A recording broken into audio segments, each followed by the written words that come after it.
मांसाहार पुण्य है या पाप? आज इस संदर्भ में हम आपको एक कथा सुनाएंगे। ये बात उन दिनों की है जब भगवान श्री कृष्ण अपने बालपन में थे।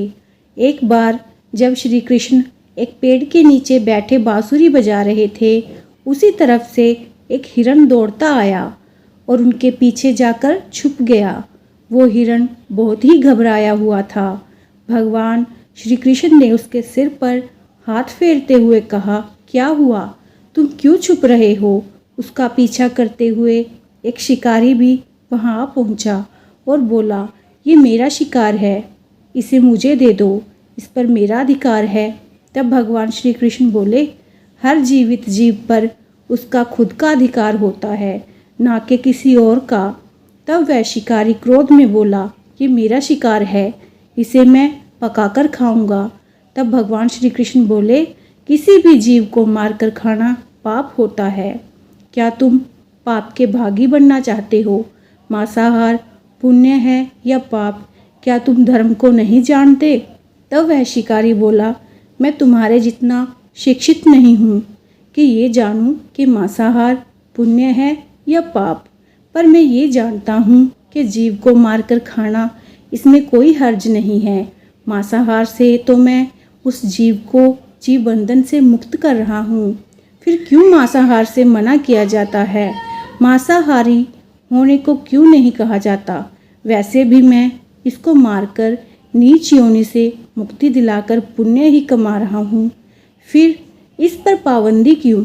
इसे तो बढ़ावा देना चाहिए। जहाँ तक मैंने सुना है, जीव हत्या तो शास्त्रों में भी बताया गया है। राजा लोग शिकार किया करते थे। ऐसे तमाम तर्क देते हुए शिकारी ने श्री कृष्ण से पूछा कि फिर क्यों ये मांसाहार गलत है और पाप की श्रेणी में आता है? आप भी बताइए, मांसाहार पुण्य है या पाप? भगवान श्री कृष्ण समझ गए कि इसकी बुद्धि मांस खाने के कारण तामसिक हो गई है और उसने सोचने और समझने की बुद्धि भी खो दी है। फिर भगवान श्री कृष्ण बोले, इस अंतहीन विषय पर पहले मैं कोई राय नहीं दूंगा। मेरी इस छोटी सी कथा सुनने के बाद तुम ही उत्तर देना कि मांसाहार पुण्य है या पाप, और तुम्हें मांस खाना है या नहीं। वो शिकारी सोचने लगा कि इसमें मेरा तो कोई घाटा नहीं है, इस कथा को मैं सुन ही लेता हूँ, मेरा मनोरंजन भी हो जाएगा और बाद में मुझे इसका मांस भी मिल जाएगा। तो भगवान श्री कृष्ण ने अपनी कथा आरंभ की। एक बार मगध में खाद्य संकट खड़ा हो गया तो अन्न का उत्पादन कम रहा। राजा को चिंता हुई कि यदि इस समस्या का जल्दी निदान नहीं किया गया तो संरक्षित अनाज कोष भी खत्म हो जाएगा और संकट भीषण हो जाएगा। तो सम्राट ने अपनी राज्यसभा में पूछा, देश की खाद्य समस्या को सुलझाने के लिए सबसे सस्ती वस्तु क्या है? मंत्रीगण सोच में पड़ गए। चावल, गेहूँ, आलू इत्यादि पदार्थों को उगाने के लिए बहुत श्रम करना पड़ता है। वह तभी प्राप्त होंगे जब प्रकृति का प्रकोप ना हो। ऐसे में तो कुछ सस्ता हो ही नहीं सकता। तभी शिकार का शौक रखने वाले एक मंत्री ने सोचा कि यही उत्तम अवसर है, क्यों ना अंधाधुंध शिकार के लिए राजा की अनुमति ले ली जाए। उसने सभा में कहा कि सबसे सस्ता खाद्य पदार्थ है मांस। इसके लिए धन का खर्च भी नहीं है और पौष्टिक खाना भी मिलता है। सभी सामंतों ने इस बात का समर्थन कर दिया, लेकिन मगध के प्रधानमंत्री अभी भी चुप थे। सम्राट ने पूछा, प्रधानमंत्री आप चुप क्यों हैं? आप अपना कोई विचार नहीं बताया, आपका क्या मत है? प्रधानमंत्री ने कहा, मैं ये नहीं मानता कि ये कथन सही है कि मांस सबसे सस्ता पदार्थ है। फिर भी इस विषय पर मैं अपने विचार आपके सामने कल रखूँगा। प्रधानमंत्री उसी रात मांसाहार का प्रस्ताव रखने वाले सामंत के घर पहुँचे। सामंत ने इतनी देर रात प्रधानमंत्री को अपने घर आया देखा तो वह घबरा गया। किसी अनिष्ट की आशंका से वह कांप गया। प्रधानमंत्री ने कहा, संध्या को महाराज बीमार हो गए, उनकी हालत बहुत ही खराब है। राजवैद्य ने कहा है कि किसी शक्तिशाली देह का 2 तोला मांस मिल जाए तो राजा के प्राण बचाए जा सकते हैं। आप महाराज के सबसे विश्वास पात्र हैं, इसलिए आपसे योग्य कौन होगा।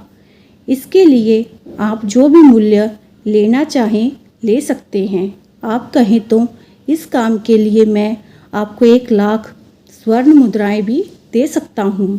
एक बड़ी जागीर भी आप मांग सकते हैं, बस आप अपनी इच्छा कहें। मैं कटार से आपके हृदय को चीरकर बस 2 तोला मांस निकाल लूँगा। ये सुनकर सामंत के चेहरे का रंग फीका पड़ गया। वह सोचने लगा, जब जीवन ही नहीं रहेगा तो लाख स्वर्ण मुद्राओं से मैं क्या करूँगा और बड़ी जागीर भी किस काम आएगी। वह झटपट अंदर भागा और अपनी तिजोरी से 1 लाख स्वर्ण मुद्राएं लेकर आया। स्वर्ण मुद्राएं देखकर उसने प्रधानमंत्री के पैर पकड़ लिए और गिड़गिड़ाते हुए बोला, श्रीमत, मैं आपकी 1 लाख मुद्राओं में अपनी 1 लाख मुद्रा और मिलाता हूँ। इस पैसे से आप किसी और सामंत के हृदय का मांस खरीद लें, किंतु मुझे जाने दें, ये बात किसी और को पता ना चले। मैं आपसे आग्रह करता हूँ। प्रधानमंत्री जी ये सब समझ चुके थे। वह उसे थोड़ी और मानसिक पीड़ा देना चाहते थे। प्रधानमंत्री ने आगे कहा, सामंत, आप शरीर से बलशाली हैं। आपकी कदकाठी महाराज से मिलती जुलती है, इसलिए राजवैद्य ने खास तौर पर आप ही का नाम लिया है। आपके दान से हमारे अच्छे राजा की जिंदगी बच सकती है। आप कहें तो मैं आपको प्रधानमंत्री का पद देने को तैयार हूँ और खुद आपका कर्मचारी बनकर रहूँगा, पर प्रजा से हमारे राजा ना छीने। सामंत तो फंसता हुआ दिख रहा था। उसने शरीर पर अंग वस्त्र रखकर अपने जूते भी पहन लिए। जैसे ही वह वहाँ से भागने वाला था, वह तुरंत प्रधानमंत्री के पैरों में लेट गया। उसने याचना की कि प्रधानमंत्री, मैं इसके योग्य नहीं हूँ। जब प्राण ही नहीं रहेंगे तो प्रधानमंत्री पद का या राजा का सिंहासन भी मिल जाए तो मैं उसका क्या करूँगा। आप चाहे तो मेरा सब कुछ ले लें, पर मेरे प्राण ना लें। मैं अपना ये भवन और सारा धन आपको सौंपता हूँ। रातों रात राज्य से निकल जाऊँगा। इतना कहकर वे अपने घोड़े की ओर भागा और जैसे ही अपना घोड़ा गठने लगा, आवाज़ आई, अभी अभी अपने पीछे गए तुम अपने परिवार को भी छोड़े जा रहे हो। सामंत बोला, मेरे प्राण से प्रिय कुछ भी नहीं है। जब जीवन ही ना रहेगा तो कुटुंब का क्या करूँगा। जीवन रहा तो ऐसे ही सुखी रह लूँगा। इतना कहकर घोड़े पर छलांग लगाकर बैठ भी गया। वह भी चलने को ही था कि प्रधानमंत्री ने घोड़े की साख पकड़ ली। वह सामंत से बोला, भागने की ज़रूरत नहीं है, आप आराम से घर पर ही रहो, मैं किसी और का प्रयास करता हूँ। ये कहकर प्रधानमंत्री वहाँ से चले गए। प्रधानमंत्री के वहाँ से जाने पर सामंत के अंदर कुछ जान तो आई, परंतु बेचैनी बनी रही। उसकी नींद खराब हो चुकी थी। मुद्राएं लेकर प्रधानमंत्री बारी बारी से सभी सामंतों के घर पहुँचे और सभी से राजा के लिए हृदय का 2 तोला मांस मांगा, परंतु कोई भी राजी ना हुआ। सबने अपने बचाव के लिए प्रधानमंत्री को लाख और 5 लाख मुद्राएं तक दे दी। इस प्रकार प्रधानमंत्री ने एक ही रात में करोड़ों स्वर्ण मुद्राएं जमा कर ली। फिर सुबह होने से पहले ही अपने महल में पहुंच गया। अगले ही दिन राजसभा में सभी सामंत समय से पहले ही पहुंच गए। सभी ये जानना चाहते थे कि राजा स्वस्थ है कि नहीं, लेकिन कोई भी किसी से भेद नहीं खोलता था। सबको राजवैद्य की तलाश थी, उनसे ही उन्हें कुछ सूचना मिल सकती थी। प्रधानमंत्री ने सैनिकों को आज्ञा दे रखी थी कि जब तक महाराज राजसभा में ना आए, किसी भी सामंत को भी महल से बाहर जाने की आज्ञा नहीं है। राजा सभा में अपनी चित परिचित गति से आए और अपने सिंहासन पर आकर बैठे। सभी सामंतों ने देखा कि कहीं से भी राजा उन्हें अस्वस्थ नहीं लगे। उन्हें तो कुछ हुआ ही नहीं था।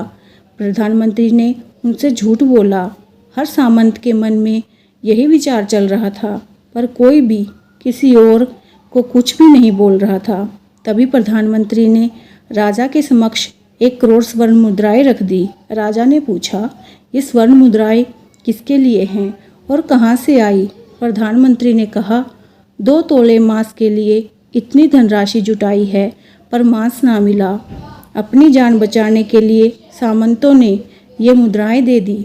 अब आप ये विचार कीजिए, मांस कितना सस्ता है। राजा को बात समझ में आ गई। उन्होंने प्रजा को अतिरिक्त परिश्रम करने का निवेदन किया और राजा के अनाज भंडार में से अनाज निकाल कर श्रमिकों को दिया गया।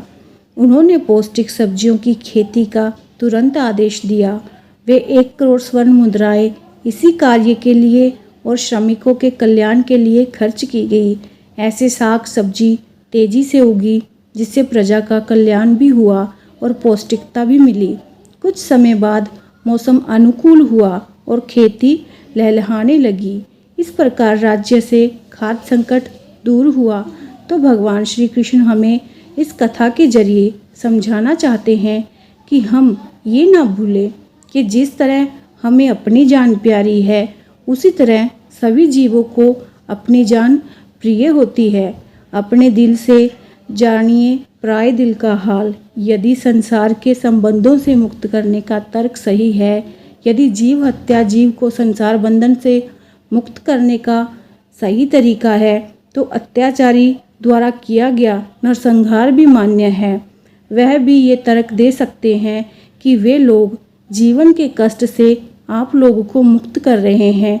अगर उसके लिए वे जीवन बोझ होता तो वो कभी भी अपनी जान बचाने के लिए संघर्ष नहीं करता, आपसे भागता नहीं। जो आपके सामने असहाय हो जाता है, उसे प्राण गंवाने पड़ते हैं। जिन जीवों को मारकर आप खा रहे हैं, उन्हें तो प्राण बचाने का अवसर भी नहीं मिलता। बर्बरता सिर्फ वही नहीं है जहाँ सिर्फ मानव का रक्त बहता है। बर्बरता उसे भी कहा जाता है जहाँ स्वार्थ के लिए किसी जीव की हत्या कर दी जाए। हम अंत समय में जिंदगी भर के पापों के लिए जिंदगी भर अच्छे कर्म करने की कोशिश करते हैं, परंतु हम ये भूल जाते हैं कि जब वह जीव हमारे लिए काटा गया और हमारे लिए तड़पा, उसका श्राप हमें इस जीवन में ही नहीं बल्कि अगले जीवन तक नहीं छोड़ता। परमात्मा से ये ज्ञान पाकर शिकारी परिपूर्ण हो गया और उसे ज्ञान की प्राप्ति हो गई और वह जान गया कि महानता जीवन लेने में नहीं बल्कि जीवन देने में है। शिकारी भगवान के आगे हाथ जोड़कर वहाँ से चला गया और उसने कसम खा ली कि वह अपने संपूर्ण जीवन में किसी को भी कभी चोट नहीं पहुँचाएगा।